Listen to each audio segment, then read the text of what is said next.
Salut tout le monde, j'espère que ça va. Donc aujourd'hui, nouvelle vidéo zapping. Aujourd'hui les amis, on retourne sur X, sans regarder encore énormément de posts. Et là je sais, la question que vous vous posez, c'est pas Jess, pourquoi tu portes cette magnifique veste en mouton? Vous allez le voir tout de suite avec ce post qui nous vient de Sirène et c'est marqué « Alerte info, un éleveur est obligé de jeter sa laine car il n'y a plus d'infrastructure industrielle en France pour lui racheter en raison de la mise en concurrence mondiale favorisant l'importation de laine en France. » Regardez, c'est vraiment triste, honnêtement. Ça, c'est ce qu'on appelle une toison. Oui, c'est ça. Ah ouais, c'est impressionnant, il y a une sacrée quantité, quoi. Sur la totalité du troupeau, ça fait quelle quantité de laine par an à peu près? Une tonne quand même par an. Ouais. Et qu'est-ce que vous en faites du coup de cette laine? Bah, je la détruis. Ça Vous la détruisez? Ah oui, c'est la 5e année, personne ne me la prend. Ah ouais. La laine est devenue invendable. Qu'est-ce que ça vous fait de devoir jeter toute cette laine tous les ans? Bah déjà, ça m'emmerde parce que du coup, je suis obligé de payer le tondeur et j'ai pas de retour. Alors je commence à payer la tonne, quoi. Ouais. C'était déjà ça. Donc avant, ça se vendait quand même. Ah bah oui, ah bah, il y a 40 ans, oui, ça se vendait. Comment ils font les autres? C'est pareil, Tout le monde fait pareil. S'il y en a, ils font des trous, puis ils l'enterrent.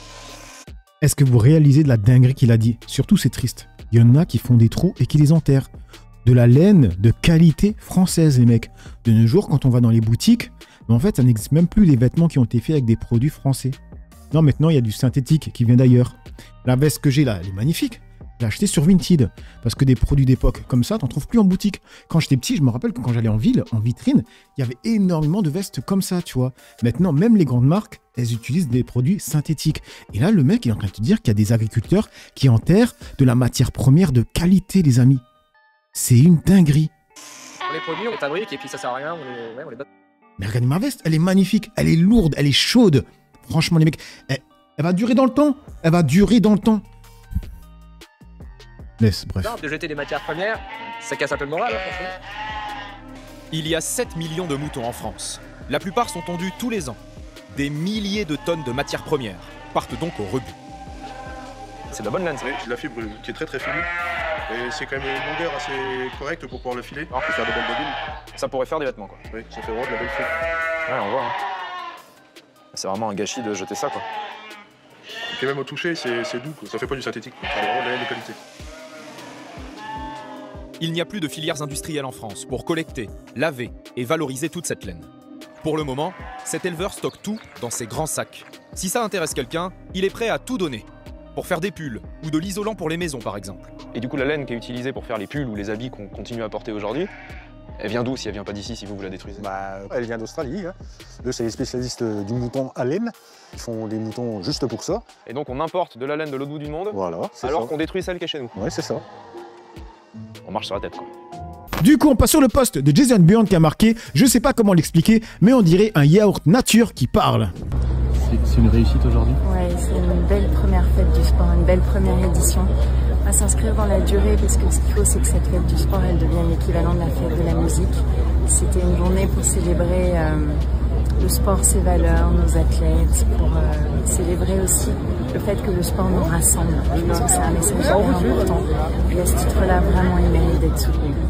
On avait pu le vivre avec les Jeux du coup il y a un an. Est-ce que pour vous cette journée elle peut s'identifier à cette période de euphorie collective? Oui, c'est un vrai élément de l'héritage. C'est vraiment des temps comme ça qui doivent rester dans la société, qui doivent rester dans la trace des Jeux de Paris et nous permettre de faire vivre tout ça en fait, de manière récurrente chaque année, le 14 septembre. Bon, dans les commentaires, ils vont la défoncer. Gros que, qui est cette personne? Elle a fait quoi? Que fait-elle aujourd'hui? Les planqués de la République, ça se refile les postes à 15 000 par mois. Je n'oublierai jamais son cri de jouissance dans la scène. Quel moment! Attendez, on se regarde ça. Le pont des Invalides et voilà le deuxième. C'est bon. Ouais, attention à vous. Ça glisse.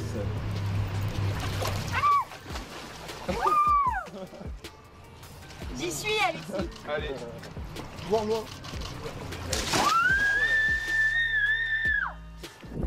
Ok. Il y avait quoi d'autre? J'ai beaucoup de mal avec les bouches sans lèvres. Pas de sa faute, mais ça ne flatte clairement pas le regard. Je reste bloqué sur ça. Ah ouais, dja.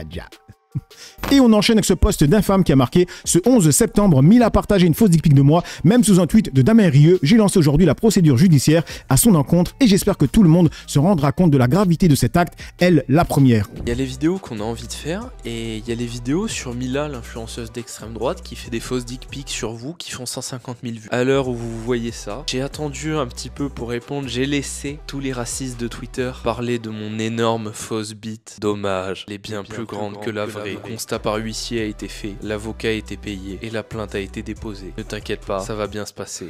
Évidemment, je vais vous mettre un contexte derrière tout ça. La semaine dernière, il y a eu la mort de Charlie Kirk. Oh non, putain.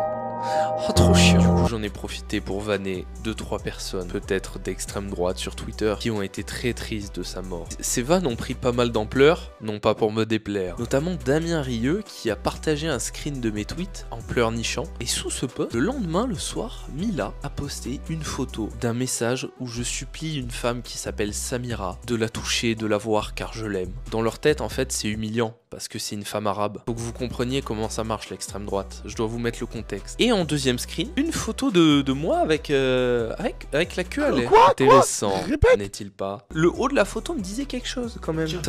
C'est une dinguerie d'avoir fait ça, les mecs. Parce que là, il va prouver que c'est faux, les mecs. Hein. Il va montrer une vidéo. En fait, certains ne réalisent pas à quel point c'est une folie. Parce que là, il porte plainte. Même s'il gagne son procès, ben, toute sa vie, il y a des personnes qui vont lui rappeler en mode... Même s'ils savent que c'est faux, hein, même si Mila a été condamnée, ils vont lui dire « Ah, t'as montré ta queue ». Alors qu'ils savent que c'est faux, c'est juste pour le piquer, tu vois. Une folie. C'est du même niveau que dire à quelqu'un que t'es un pointeur, en fait. Et qu'il arrive à prouver que c'est pas vrai, et que toute sa vie, les gens vont lui rappeler ça. Ou bien les gens vont le voir, ils vont dire « Ah, c'est pas lui qui avait montré sa queue ». C'est une folie de... Franchement, c'est une folie. Il y avait Marvel qui avait eu le même problème. D'ailleurs, il va en parler. Pris une petite matinée de remonter 3 ans d'archives de story pour retrouver la vidéo originale sur lequel le screen a été pris pour être modifié ensuite. Où est-ce qu'elle a trouvé le temps? Regardez la vidéo, regardez. Attendez, c'est à ce moment-là, voilà. Regardez, c'est pareil. Ça veut dire que pour ceux qui disent « Si, c'est lui qui a montré sa queue », ça veut dire qu'il a refait cette position. Il a pris la photo dans la même position, la tête dans le même angle. Arrêtez les conneries, les mecs. On voit très bien que ça est sorti de cette séquence. Je pèterai les plombs, hein, franchement. Ensuite. Où est-ce qu'elle a trouvé le temps? Où est-ce qu'elle a trouvé l'envie, la motivation? Elle, je ne sais pas, mais le procureur de la République lui saura. Vu l'authenticité de ma dick pic, je vous laisse juger de l'authenticité du message. Et là, il parle très calmement. Hein. Il a la rage. Si j'étais dans son cas, je parlerais aussi calmement, mais j'aurais le poing comme ça en dessous. Comme ça. Je serais en train de bouillir hein, en moi, franchement. Là, il doit avoir la rage. J'avais vu ça quand même qu'une fois dans ma vie. C'était Marvel Fitness, avec la fausse dick pic qui a été faite par Aline Dessine. Ça m'avait un peu choqué à l'époque. Et ça, c'est vrai. Elle a fait une fake dick pic de Marvel, et c'est passé crème, en fait. C'est-à-dire, les gens, ils s'en foutaient. Ça a été prouvé, mais les gens, ils s'en foutent. C'est une dinguerie, en fait. Pour vous rajouter du contexte, ça fait plus de 6 mois que j'explique qu'avant, j'étais d'extrême droite quand j'étais jeune, et j'ai arrêté. Vous allez me dire, ouais, tu te vénères, mais en fait, je crois que vous réalisez pas à quel point c'est une folie. À quel point c'est une folie. C'est-à-dire que lui, maintenant, il a rien fait. Plus tard, il sera papa, tu vois. Et peut-être qu'il y aura des gens qui vont le ressortir à ses enfants. Regarde ton père, qu'est-ce qu'il a fait? Alors que c'est pas vrai, tu vois. Parce que Internet n'oublie rien. Et ça devrait être pris en compte hein, dans le procès. Franchement. Oh, horrible. Du coup, ça les énerve beaucoup. Du coup, en 6 mois, ils ont fabriqué des fausses preuves et m'ont accusé de... pédophilie, envoyer ma queue à n'importe qui, m'être fait tabasser par des arabes et donc être devenu de gauche. Oui, je vous cache pas que c'est un petit peu intankable des fois, donc votre soutien serait le bienvenu. Imaginez que je sois une femme et qu'un mec partage un montage de moi à poil pour essayer de me nuire, en insinuant que c'est vrai, je voulais... Et ça, à l'époque, j'avais fait une vidéo avec Juju Fitcat, pas avec elle, mais j'avais fait une vidéo sur elle, parce que des gens avaient fait des fausses photos d'elle à poil. J'avais dit c'était une dinguerie, la même chose, pour moi c'est la même chose. Ces gars-là, en fait, on aurait dû les retrouver. Et ils auraient dû prendre tarif. Tout simplement. S'imaginer la situation et l'ampleur que ça aurait pris. Je suis pas là pour partager des raisonnements de mascu. On n'est pas là pour feed ces connards. J'espère que Mila se remettra des futures épreuves judiciaires qui arrivent. Contrairement à ce qui ne s'est pas remis de grand chose. Bref, tout ça nous rappelle que l'extrême droite tue, l'extrême droite harcèle, surtout depuis qu'elle est sur internet, depuis 15 ans. Et on se revoit bientôt pour des choses bien plus joviales, peut-être mon vlog au procès Qui c'est? Merci de votre aide, merci du partage. C'est la première fois que je vous le demande, mais mettez-vous à ma place. Un petit peu là, quand même. J'ai dormi le poing serré pendant au moins une nuit. Ouh là là, très énervé, colère, tout rouge. Plus il est tout rikiki, mon zizi. Il essaye de le tourner sur le ton de l'humour, mais il est en train de péter les plombs. Il est en train de péter les plombs, les mecs. Du coup, il a mis un Tipeee pour ceux qui veulent lui donner de la force, ok? Et on passe sur le poste de Alerte Info, c'est marqué Sébastien Lecornu annonce la suppression des avantages à vie des anciens premiers ministres et ministres dès le 1er janvier 2026. Ça, c'est pas mal, la source AFP. Donc, Gabriel Attal n'aura pas son chauffeur particulier à vie. Et du coup, on enchaîne avec ce poste de Kunta Venkinte qui a marqué ce matin, Pascal Praud parle de ce référent pédo découvert par Mediapart à l'Académie de Montpellier. Mais Mediapart parle aussi pas mal du prédateur pédo préféré de Bolloré, Morandini. Et là, par contre, on n'entend pas trop Pascal Praud. Je vais vous raconter une histoire que vous n'allez pas croire, comme je ne l'ai pas cru quand je l'ai découverte. Vous vous souvenez que l'école proposera aux enfants cette saison des cours d'éducation à la vie affective, relationnelle et à la sexualité.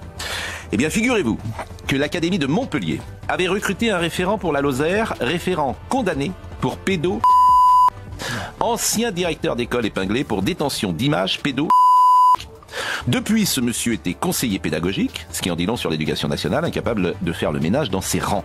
Il appartient toujours au ministère de Madame Borne. Et ce qui est formidable, si j'ose dire, dans cette histoire, est que le référent trouvait qu'il était justement très bien placé pour faire cette formation. Puisqu'il connaît les dangers, disait-il, que certains ou certaines peuvent avoir, et notamment des pulsions envers les enfants. Et ce monsieur a dit, la hiérarchie est au courant. Et la hiérarchie avait validé ce choix. Alors comment l'affaire est-elle sortie?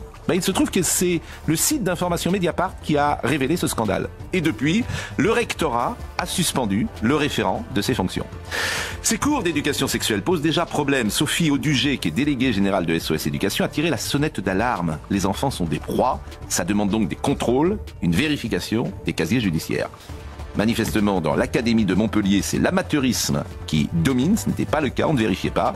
Académie contactée, qui n'a fait aucun commentaire. Cette affaire est folle. C'est sûr qu'il va pas parler de Morandini, hein. Il préfère taper des barres avec lui. Merci. Non, écoutez, j'avais fini en musique. Ah bah oui, c'est pas on peut chanter aussi. Et on passe sur le poste de l'insoumission qui a marqué « Quand le RN a-t-il organisé des mobilisations en faveur du pouvoir d'achat des gens ?» Clémence Guettet rappelle l'hypocrisie du Rassemblement national. Quand le RN a-t-il été dans la rue contre la réforme des retraites? Allez-y, dites-le moi. La mobilisation populaire a toujours été du côté de la gauche. L'extrême droite n'est pas dans la rue. Elle n'est pas non plus à l'Assemblée nationale. C'est une farce politique. Mais ça se fait pas en claquant des doigts, la mobilisation. Est-ce que le RN n'est pas davantage en prise? C'est ça la question. Mais alors, quand est-ce que le RN a fait des mobilisations en faveur du pouvoir d'achat des gens dans ce pays? Dites-le moi. Quand est-ce que le RN était dans la rue contre la réforme des retraites? Dites-le moi. Ils ne sont pas dans la rue parce que c'est l'extrême droite et que la mobilisation populaire a toujours été du côté de la gauche et non pas de l'extrême droite. Et je vais vous dire une autre chose. Ils sont pas dans la rue, ils sont pas non plus à l'Assemblée nationale. Parce qu'ils n'étaient pas là quand il fallait combattre la réforme des retraites à l'Assemblée et parce qu'ils refusent toujours de voter l'augmentation du SMIC ou le retour de l'ISF. Donc le Rassemblement national, l'extrême droite dans son ensemble est une farce politique quand il s'agit d'être en soutien au peuple dans ce pays. C'est très clair. Du coup, dans les commentaires, il y a Sanka qui dit pourquoi les députés LFI pensent qu'il faut systématiquement une mobilisation pour faire passer ses idées. Alors lui, c'est vraiment l'exemple type des personnes qui ne retiennent que ce qu'ils veulent d'une séquence. Regardez ce qu'elle dit à ce moment-là. Ils sont pas non plus à l'Assemblée nationale parce qu'ils n'étaient pas là quand il fallait combattre la réforme des retraites à l'Assemblée et parce qu'ils refusent toujours de voter l'augmentation du SMIC ou le retour de l'ISF. Voilà, il ne retient que ce qu'il veut. C'est une dinguerie. Et on passe sur le poste de Laurent Joyeux qui a marqué Macias en pleine apologie de crimes contre l'humanité. D'abord, je pense que la paix ne peut exister qu'entre Israël et les Palestiniens. Et que Macron, de quoi il se mêle là d'un coup de reconnaître un État qui n'existe pas. De quoi il se mêle? Bizarrement, quand c'est pour prendre les armes de défense, là ça dérange personne. Encore. Voilà. Mais est-ce qu'il faut le reconnaître justement pour pouvoir ensuite dialoguer israélien-palestinien avec un État palestinien? Mais c'est pas lui qui va le faire. C'est pas lui. C'est pas lui, je suis désolé. Mais Enrico Macias, qu'est-ce qu'il pense de ça? Est-ce qu'il faut le reconnaître, cet État de Palestine, même par... Oui. Oui, je pense que... Vous savez... Vous avez vu comment c'est dur pour lui d'admettre ça? De dire qu'il faut un État palestinien? Il va pas le dire, hein. Regardez par quoi il va switcher. C'est une folie. Cet État de Palestine, même par... Oui. Oui, je pense que... Vous savez, les Palestiniens ont eu 1000 fois l'occasion de faire la paix avec Israël. Ils n'ont jamais... Voilà. Et ils switchent pour dire non, c'est la faute des Palestiniens. C'est tout les mecs. C'est une folie. Avec Israël, ils n'ont jamais voulu. Les Palestiniens ne veulent pas faire la paix. Voilà, c'est ça que je pense. Et Benyamin Netanyahou, on ne peut pas lui renverser votre argument, il ne veut pas faire la paix dans la région? Non, il se défend contre les Palestiniens, c'est tout. Que certains extrémistes. Bref, on enchaîne avec son poteau Benyamin Netanyahou qui a dit « Avez-vous des portables? Oui. Alors vous tenez un bout d'Israël, vous le saviez ?» Bipartisan support in military matters to Israel in previous years and today as well. But do you have cell phones? You have cell phones here? No. You're holding a piece of Israel right there. You know that? I mean, a lot of the cell phones, the medicines, the food, you eat cherry tomatoes. You know where that was made? Du coup, que dit le peuple dans les commentaires? Du coup, nos portables leur appartiennent depuis 3000 ans aussi. Ils menacent de les faire exploser. Il aurait plutôt dû dire « Vous tenez un bout de Congo ». Carrément, c'est complètement ça les mecs. Et du coup, on termine avec une touche d'humour, si on peut dire, de Alexandre qui dit « J'ai vu, donc vous allez tous voir et subir ». C'est un tweet de Destination Cinéma, c'est marqué « Il paraît que Léa Salamé est la meilleure journaliste de sa génération ». Dans quelques semaines sortira Karma, le nouveau film de Guillaume Canet. C'est votre 6e film. Quelques semaines? Eh oui, ça sort en octobre, je crois, non? Non, ça sort dans un an. Ça sort dans un an? Ah oui. J'ai lu ça en octobre. Je pense que c'est en octobre 2026. Ouais. Ça, c'est une journaliste. Ouais. Ma question, elle était qu'on a appris cet été votre séparation. Après 18 ans de vie commune, vous êtes un des couples qui a fait le plus rêver les Français. Je voulais juste savoir comment vous alliez, si vous alliez bien, Marion Cotillard, c'est tout. Merci, ça va. Ça va? Merci. Ouais. Et vous allez bien? Ça va. Aussi. Merci beaucoup d'avoir été avec nous. En fait, la séquence, elle est malaisante. Bref, donc voilà les mecs pour cette petite vidéo zapping réaction. Dites-moi ce que vous en pensez dans l'espace commentaire, dans la joie et la bonne humeur, sans insulte, comme d'habitude. N'oubliez pas le petit like, la force, petit commentaire pour le référencement. J'ai assez parlé pour le peu que j'ai parlé à vous décrire. Ciao tout le monde.